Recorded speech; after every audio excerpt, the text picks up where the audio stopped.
جاننے والوں سے کہا کہ جب ابو بکر کا انتقال ہو جائے تو مکہ نہیں، اس اولاً حضور کے پہلو میں اگر اجازت نہ ملے تو جنت البقیع کے اندر دفن کر دینا۔ صحابہ کرام نے یہی کیا کہ جب انتقال ہو گیا تو ان کا جنازہ اٹھا کر لے گئے اور حضور کی چوکھٹ کے سامنے رکھ دیا، اور جو الفاظ سیدنا صدیق اکبر نے کہے تھے یہ کہنا کہ یا رسول اللہ یہ آپ کا غلام ہے اور آپ کے برابر میں دفن ہونے کی اجازت چاہتا ہے، اگر اجازت مل جائے تو پہلو مصطفیٰ میں، اجازت نہ ملے تو جنت البقیع میں۔ جب ایک بندے کے دل میں اپنے نبی کے لیے اتنی محبت ہو، نبی کے شہر کے لیے اتنی محبت ہو، جیسے ہی یہ الفاظ ابھی صحابہ کرام نے کہے تھے، فوراً روضہ رسول سے آواز آئی اوصل الحبیب الی الحبیب، کہ یار کو یار کے ساتھ ملا دو۔ دروازہ خود بخود کھل گیا، جناب سیدنا صدیق اکبر کو حضور کے پہلو مبارک کے اندر دفن فرما دیا۔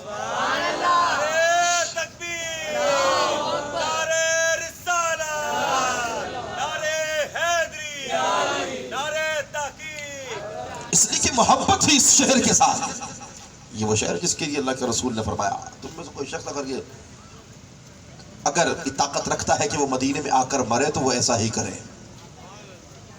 کوئی شخص اگر یہ طاقت رکھتا ہے کہ مدینے میں آ کر مرے تو وہ ایسا ہی کرے، اس لیے کہ اولاً سب سے پہلے جب حضور کی قبر کھلے گی آپ باہر تشریف لائیں گے، پھر سیدنا صدیق اکبر فاروق اعظم، پھر حضور جنت البقیع میں جائیں گے اور تمام لوگ اپنی قبر سے باہر نکلیں گے۔ اولاً حضور جن کی شفاعت فرمائیں گے سب سے پہلے وہ لوگ ہوں گے جو جنت البقیع کے اندر مدفون ہیں۔ اور مدینہ کی بات ہی نرالی ہے، وہ مدینہ جو کونین کا تاج ہے، جس کا دیدار مومن کی معراج ہے، یہ وہ مدینہ ہے۔ سب سے زیادہ صحابہ اکرام جس شہر میں آرام فرما ہے وہ رسول اللہ کا شہر مدینہ ہی تو ہے، جس کے لیے حضرت عائشہ نے کہا یہ وہ شہر مدینہ ہے، اللہ کے رسول کے دربار میں 70,000 فرشتہ صبح کو آتا ہے اور شام تک حضور کے دربار میں وہ درود و سلام پڑھتا رہتا ہے۔ جب یہ 70,000 فرشتے جاتے ہیں تو اگلی جماعت فرشتوں کی آتی ہے اور وہ ساری رات دربار مصطفیٰ میں رہتے ہیں، درود و سلام پڑھتے رہتے ہیں، یعنی 24 گھنٹے کے اندر 1,40,000 فرشتے دربار رسالت میں آتے ہیں اور مصطفیٰ پر درود و سلام پڑھتے رہتے ہیں۔ کوئی بھی لمحہ روزہ رسول کا خالی نہیں ہوتا کہ جس میں بیک وقت 70,000 فرشتہ حضور کے دربار کے اندر موجود نہ ہوتا۔ انسانوں کی گنتی کو آپ ہٹائیں، 70,000 فرشتہ بیک وقت بارگاہ رسالت میں جلوہ گر ہوتا ہے، اور وہ جب بھی آتا ہے اپنے وقت میں